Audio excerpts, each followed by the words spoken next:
हर साल रथ यात्रा के पहले प्यारे जगन्नाथ जी बीमार पड़ते हैं, लेकिन क्या आप जानते हैं जब वे स्वस्थ होकर निकलते हैं तो लक्ष्मी जी क्यों नाराज हो जाती हैं? चलिए सुनते हैं एक बहुत प्यारी अनसुनी कथा। स्नान पूर्णिमा के दिन 108 कलशों से प्यारे जगन्नाथ, बलभद्र और सुभद्रा जी का पवित्र स्नान होता है। लेकिन इस स्नान के पश्चात भगवानों को ज्वर हो जाता है। उन्हें अड़सर गृह में ले जाया जाता है, जहाँ 15 दिन तक उनका खूब ध्यान रखा जाता है। 15 दिन बाद वे पूरी तरह स्वस्थ होकर मुस्कुराते हुए बाहर आते हैं।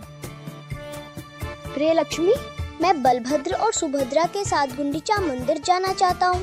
वहाँ भक्तों से मिलूंगा और गुंडीचा माँ के पास कुछ शांत पल बिताकर 2 दिन में लौट आऊंगा। आपकी तबीयत अभी अभी तो ठीक हुई है, फिर भी जाना जरूरी है। थोड़ा बाहर घूमने से अच्छा लगेगा। सब भक्त हमारा इंतजार कर रहे हैं। ठीक है, और वादा कीजिए 2 दिन में लौट आएंगे। मेरा मन आपके बिना नहीं लगेगा। वादा करता हूँ, मैं 2 दिन में वापस आ जाऊंगा। आखिरकार रथ यात्रा का पावन दिन आता है। पूरी नगरी उत्सव के माहौल में डूब जाती है। जगह जगह ढोल मृदंग बज रहे हैं, भक्त झूम रहे हैं। तीनों भगवानों के लिए भव्य रथ तैयार हैं। चलो माँ, गुंडीचा के घर बड़ा मजा आएगा। हाँ, आप खूब मस्ती करेंगे। भक्तों के भजन कीर्तन के बीच प्यारे जगन्नाथ अपने भाई बहन के साथ गुंडीचा मंदिर की ओर बढ़ते हैं। गुंडीचा माँ श्रद्धा और प्रेम से उनका स्वागत करती है। वो रसोई में बैठकर अपने हाथों से खीर, लड्डू और दिव्य व्यंजन बनाती है और स्नेह पूर्वक उन्हें स्वादिष्ट भोजन कराती है। तीनों भाई बहन बड़े आराम और मस्ती से माँ गुंडीचा के मंदिर में रहने लगते हैं। इस बीच देवी लक्ष्मी मंदिर में प्रतीक्षा करती रहती है। दिन बीतने लगता है, लेकिन जगन्नाथ जी वापस नहीं आते। सेवक, क्या मेरे प्रिय जगन्नाथ लौट आए? कोई समाचार आया क्या? क्षमा करे देवी, अभी तक कोई समाचार नहीं है। 2 दिन बीत जाते हैं, फिर 3, 4, 5वां दिन भी आ जाता है। लक्ष्मी जी का धैर्य टूटने लगता है।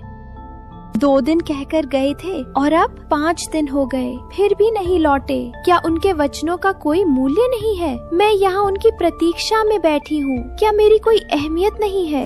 अब बहुत हो गया, अब मुझे स्वयं ही जाना होगा। आज मैं उन्हें बताऊंगी कि वादा करके उसे न निभाने से क्या होता है। सेवकों, मेरी पालकी तुरंत सजाओ। सब मेरे साथ चलने की तैयारी करो। हमें अभी गुंडीचा मंदिर जाना है। देवी लक्ष्मी के आदेश से महल में हलचल मच जाती है। उनकी रेशमी पालकी सजाई जाती है।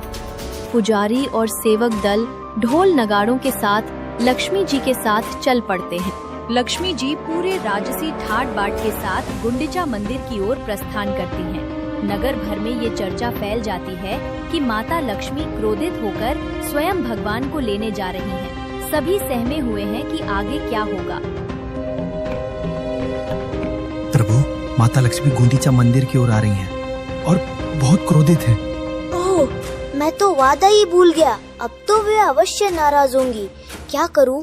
उनसे कैसे मिलूं? कहीं क्रोध में लक्ष्मी मुझे कोई श्राप न दे दे। जल्दी मंदिर के द्वार बंद कर दो। उधर लक्ष्मी जी का भव्य जुलूस धीरे धीरे गुंडीचा मंदिर के सामने पहुंच गया। लक्ष्मी जी पालकी से उतरी और प्रवेश द्वार की ओर बढ़ने लगी। तभी भयभीत सेवकों ने घबराकर तुरंत मुख्य द्वार बंद कर लिया। ये देखकर लक्ष्मी जी का क्रोध चरम पर पहुंच गया। क्रोध से तमतमाती हुई उन्होंने गरज कर आदेश दिया, अच्छा, मेरे लिए द्वार बंद कर दिए? यदि मेरे लिए मंदिर का दरवाजा बंद है, तो फिर उनके लिए भी वापसी का मार्ग बंद हो जाएगा। सेवकों, यह रहा मेरे स्वामी का रथ नंदी घोष, इसे तुरंत तोड़ डालो। लक्ष्मी जी के आदेश पर उनके सेवक रथ के पास तो पहुँचे, लेकिन प्रभु के रथ को पूरी तरह से भला कौन क्षति पहुंचा सकता है। उन्होंने बस उसे जरा सा हिलाया डुलाया, फिर भी कुछ सजावटी हिस्से टूटकर नीचे गिर पड़े। तभी जगन्नाथ जी के सेवक उन्हें रोकने आए और दोनों ओर से हल्की फुल्की धक्का मुक्की होने लगी। रथ को हल्का सा नुकसान पहुंचाने के बाद लक्ष्मी जी उदास मन से लौट चली। लेकिन वो मुख्य मार्ग से नहीं लौटी, बल्कि एक गुप्त गली से होकर गई, जिसे हेरा गोहिरी गली कहा जाता है। उड़िया भाषा में हेरा का अर्थ है देखना। कहा जाता है कि रथ यात्रा के 5वें दिन माता लक्ष्मी अपने प्रभु जगन्नाथ के दर्शन हेतु यहाँ आई थी। इसी स्मृति में इस दिन को हेरा पंचमी कहा जाता है।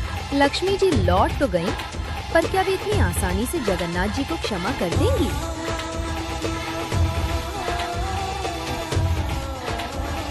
उधर गुंडीचा मंदिर में 6 दिन बीत गए। 7वें दिन जगन्नाथ, बलभद्र और सुभद्रा जी के दिव्य संध्या दर्शन हुए। भक्त बड़ी संख्या में प्रेम और भक्ति से दर्शनों के लिए पहुँचे। अपने प्रभु के दिव्य दर्शन पाकर भक्तों के हृदय आनंद और उल्लास से भर उठे। 8वें दिन सुबह गुंडीचा मंदिर में रथों को वापस श्री मंदिर की ओर मोड़ा गया। अब वापसी की तैयारियां शुरू हो गयी। आ गया 9वां दिन, बहुड़ा यात्रा, यानी भगवान की वापसी की यात्रा। प्यारे जगन्नाथ, बलभद्र और सुभद्रा जी गुंडीचा माँ से विदा लेकर अपने घर श्री मंदिर की ओर लौटने लगे। पूरी नगरी में खुशी की लहर दौड़ पड़ी। जब तीनों रथ श्री मंदिर लौट रहे थे, तो बीच रास्ते में एक विशेष पड़ाव आया, मौसी माँ का मंदिर। मौसी माँ ने उनके लिए बड़े प्रेम से पोड़ पीठा तैयार किया था, जो उड़ीसा की प्रसिद्ध मिठाई है। हर वर्ष की तरह तीनों ने स्नेह पूर्वक मौसी माँ के हाथ का बना पोड़ पीठा चखा। इसके बाद उन्होंने आदर पूर्वक मौसी माँ से विदा ली और रथ पुनः श्री मंदिर की ओर बढ़ चला। बाउड़ा यात्रा में एक और रोचक पड़ाव आता है। बलभद्र जी और सुभद्रा मैया के रथ तो सीधे सिंह द्वार तक पहुंच जाते हैं, पर प्यारे जगन्नाथ जी का रथ कुछ देर के लिए गजपति महाराज के महल के सामने रुकता है। शुभ समाचार, आपके प्रिय स्वामी लौट रहे हैं। जगन्नाथ जी का रथ रास्ते में दिख चुका है। क्या मेरे प्यारे जगन्नाथ लौट रहे हैं? शुभ समाचार सुनते ही लक्ष्मी जी का क्रोध एक पल में पिघल जाता है।